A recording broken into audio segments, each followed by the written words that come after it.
Sebanyak 27 pemimpin dunia berkumpul di Sharm el-Sheikh, Mesir dalam konferensi tingkat tinggi perdamaian Gaza untuk membahas solusi akhir atas konflik berkepanjangan. Pertemuan itu diinisiasi oleh Presiden Mesir Abdel Fattah el-Sisi dan Presiden Amerika Serikat Donald Trump yang bertindak sebagai ketua bersama. Forum internasional ini berfokus pada implementasi gencatan senjata permanen, penarikan pasukan Israel dari Gaza, serta rencana pembangunan kembali wilayah yang hancur akibat perang 2 tahun terakhir. Selain aspek keamanan, KTT juga membahas pembentukan mekanisme pendanaan global di bawah pengawasan PBB untuk membiayai rehabilitasi rumah sakit, sekolah, dan infrastruktur publik. Presiden el-Sisi menegaskan perdamaian sejati hanya dapat terwujud jika kehidupan warga Gaza kembali normal dan hak-hak kemanusiaan mereka dihormati. Presiden Donald Trump menyebut kesepakatan ini sebagai tonggak baru bagi stabilitas regional dan menyerukan komitmen bersama dalam pelaksanaannya. Beberapa negara termasuk Prancis,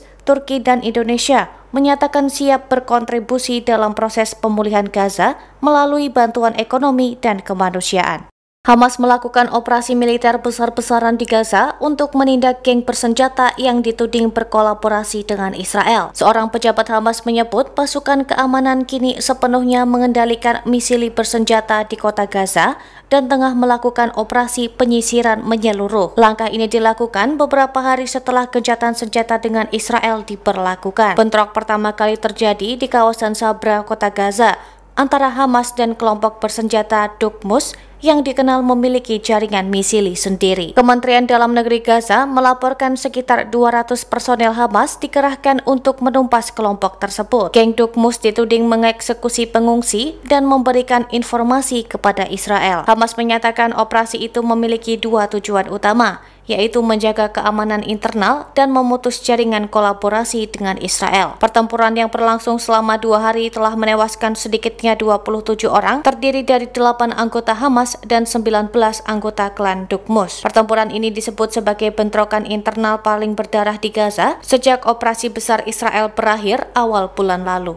KTT Perdamaian Gaza digelar di Sharm el-Sheikh, Mesir pada Senin 13 Oktober, menghasilkan deklarasi bersama 4 negara kunci, Amerika Serikat, Qatar, Turki, dan Mesir. Pertemuan itu menegaskan dukungan penuh terhadap kesepakatan gencatan senjata dan komitmen untuk menciptakan perdamaian abadi di Gaza serta kawasan Timur Tengah. Dalam dokumen berisi 11 poin itu, para pemimpin dunia menyambut baik berakhirnya konflik Gaza yang telah berlangsung selama lebih dari 2 tahun. Mereka menilai perjanjian membuka babak baru bagi kawasan yang diwarnai keamanan dan harapan. Seluruh negara peserta menyatakan dukungan terhadap implementasi penuh perjanjian damai tersebut. Kesepakatan itu bertujuan menciptakan stabilitas dan kesejahteraan jangka panjang bagi rakyat Palestina dan Israel. Deklarasi juga menegaskan bahwa perdamaian sejati hanya dapat terwujud ketika hak asasi manusia dihormati, keamanan dijamin, dan martabat warga di kedua pihak dijunjung tinggi. Mereka menyatakan komitmen untuk menjaga situs suci umat Islam,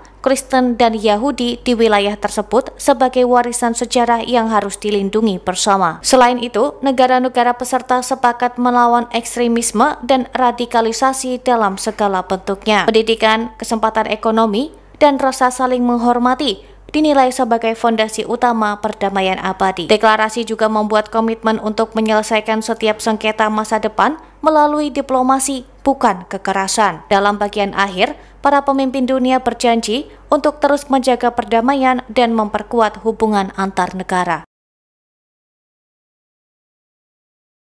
Seorang anggota parlemen Israel dari Partai Hadash, Ofer Kasif, diusir dari ruang sidang setelah menginterupsi pidato Presiden Donald Trump pada Senin 13 Oktober. Trump berpidato di hadapan anggota parlemen Israel untuk merayakan keberhasilan perjanjian damai Gaza yang mengakhiri 2 tahun konflik. Kasif berdiri dan berteriak keras ketika Trump memuji utusannya Steve Witkoff atas kontribusinya dalam proses perdamaian. Namun politisi sayap kiri itu langsung digiring keluar oleh petugas keamanan sebelum sempat menyampaikan pesannya. Insiden tersebut disambut tepuk tangan dan sorakan dukungan dari mayoritas anggota parlemen yang menghadiri sidang. Melalui akun X miliknya, Kasif menulis bahwa kunjungan Trump adalah panggung penuh kebohongan dan menuduh Presiden Amerika itu mendukung genosida terhadap rakyat Palestina. Kasif sebelumnya telah dilarang menghadiri sidang parlemen selama 2 bulan karena kritik keras terhadap operasi militer Israel di Gaza. Ia juga menuntut agar Perdana Menteri Israel Benjamin Netanyahu diselidiki atas dugaan kejahatan perang di Mahkamah Kriminal Internasional.